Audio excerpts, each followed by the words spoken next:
Hi everybody, my name is Griffin Bridgers. Welcome back to the series on the basics of generation skipping transfer tax.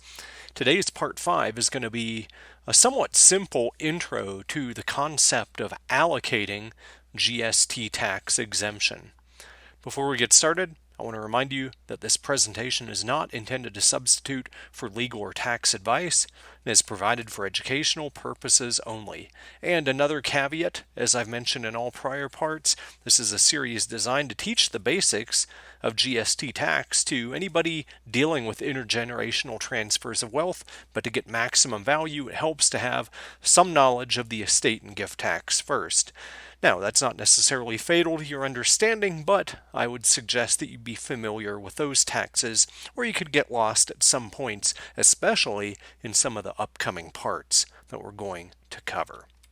So, to recap so far, in Part 4, I introduced the GST exemption amount, what it is, and briefly highlighted what you can do with it. So today we're going to dive more into a bare definition of allocating GST exemption and some of the options we have.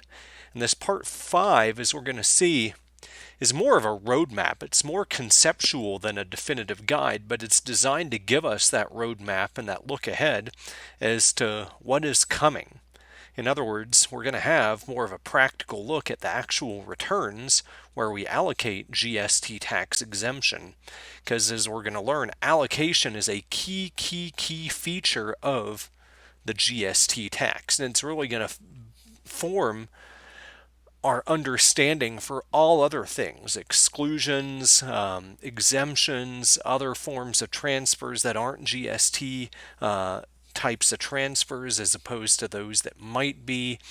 So there's a lot to come with allocation, hence why I emphasize this magnifying glass type of class today where we attempt to define the term allocation itself. Now, unlike most of the other terms in the parts of the tax code dealing with the GST tax, allocation isn't necessarily defined with a neat buttoned up definition.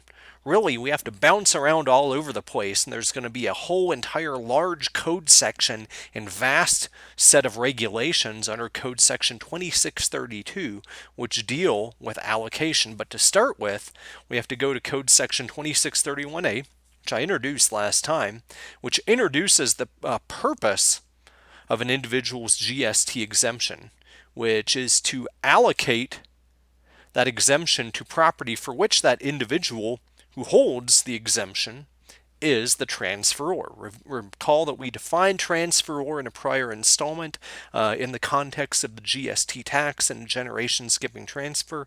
We need to remember that that definition of transferor carries over throughout this course.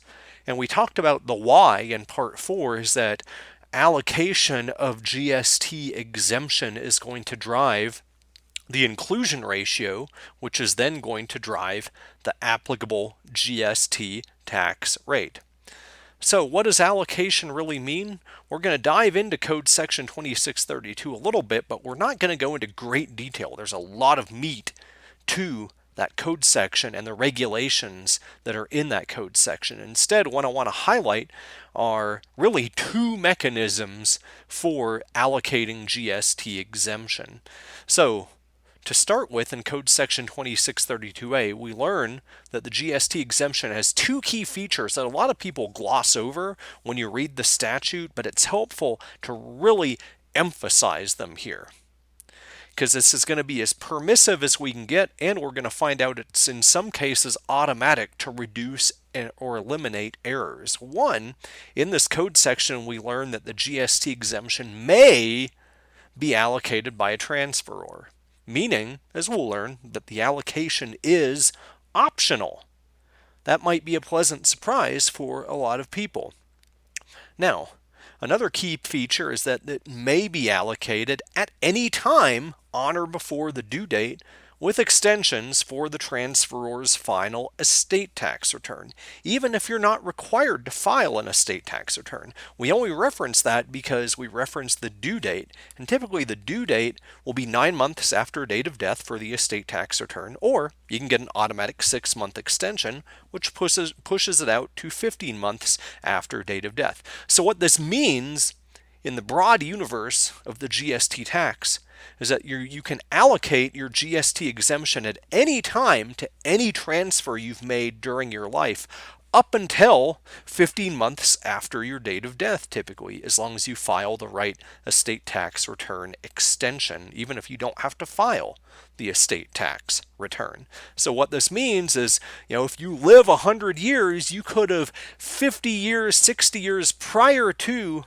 your death have made a transfer, which would be a generation skipping transfer under the modern definition, but you could go back to that transfer and allocate GST exemption at the time. Now there's a catch if you're late in doing so, but we'll cover that catch later. But the broad context here is that this is as permissive as you can possibly get, which we should contrast with the corollary to this exemption, which is the gift or estate tax applicable credit, which isn't optional. You have to allocate and use that first to lifetime transfers and then to transfers at death. You cannot elect to pay gift tax or estate tax out of pocket if it's not necessary.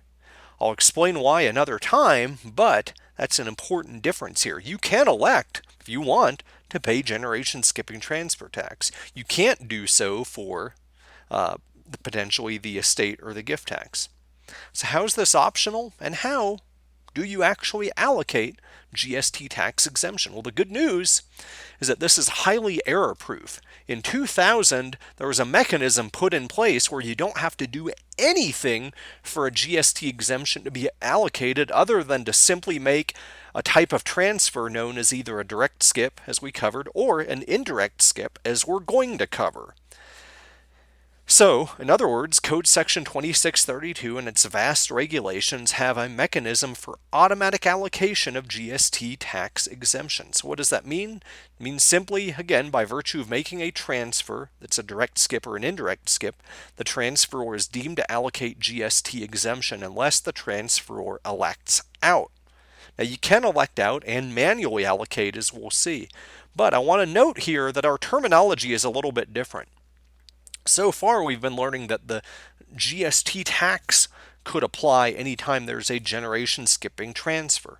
But that definition of generation skipping transfer doesn't correlate to these allocation rules. Instead, we have a different set of terms for allocation, which we're going to find relates to a direct skip, which we already talked about, or an indirect skip, which we will talk about with more context as we go along. But long story short here, an indirect skip is not defined as a generation skipping transfer.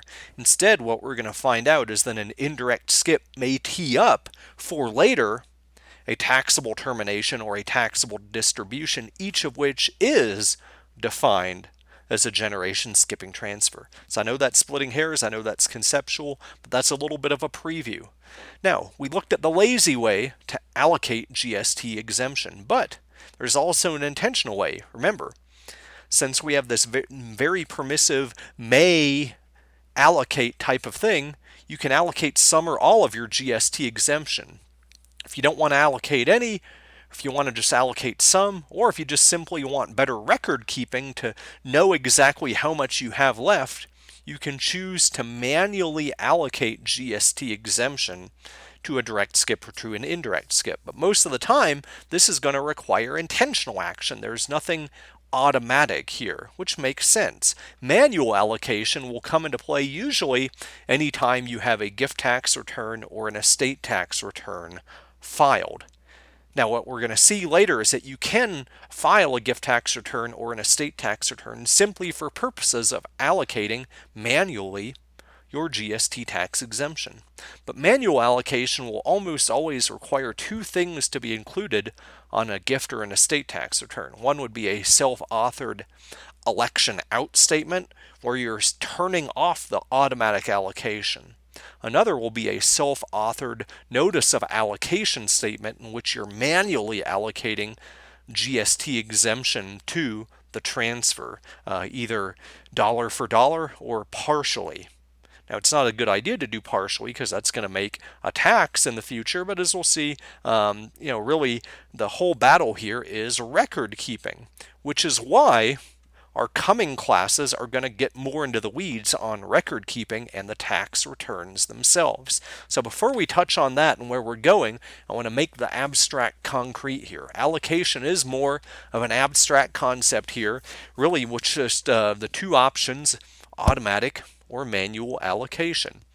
And what we're going to cover in the future, because it's more complex than you think, is an indirect skip. We've already talked about direct skips where we have automatic or manual allocation, but we also have indirect skips, which we have not yet covered. So our key takeaways for today is that allocation of GST exemption is optional. And you can rely on automatic allocation of GST exemption to both direct skips and to the type of transfer which I've introduced, but will later define, known as an indirect skip. You can also choose to manually allocate GST exemption in any amount using two self-authored statements attached to a gift tax return or an estate tax return. And the big takeaway in terms of difference from the gift or estate tax is that the exemption has options, whereas the allocation of its corollary, the applicable credit against gift or estate tax, is mandatory. You have to apply that dollar for dollar first to your taxable gifts for lifetime transfers, next to your adjusted taxable gifts under your estate tax return, and then finally to your taxable estate.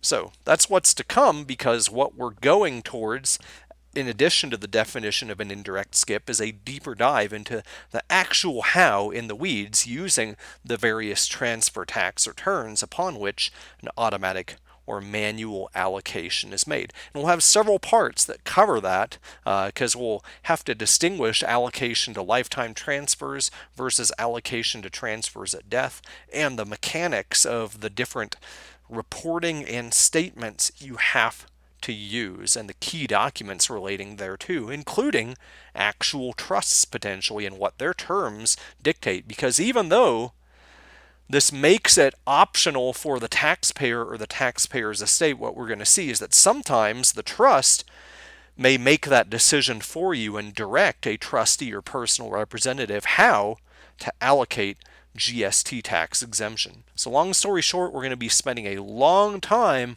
on allocation since it is key to determine the inclusion ratio and the applicable GST tax rate. So here's a glossary of terms thus far for review, and we've added one more today which I've bolded, which is allocation, which again isn't definitively defined, but is very loosely defined in terms of a variety of mechanisms we've introduced today.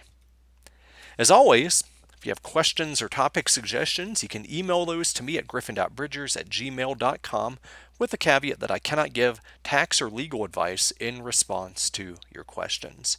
But I thank you again for joining me for this part 5, and I look forward to seeing you in my future content.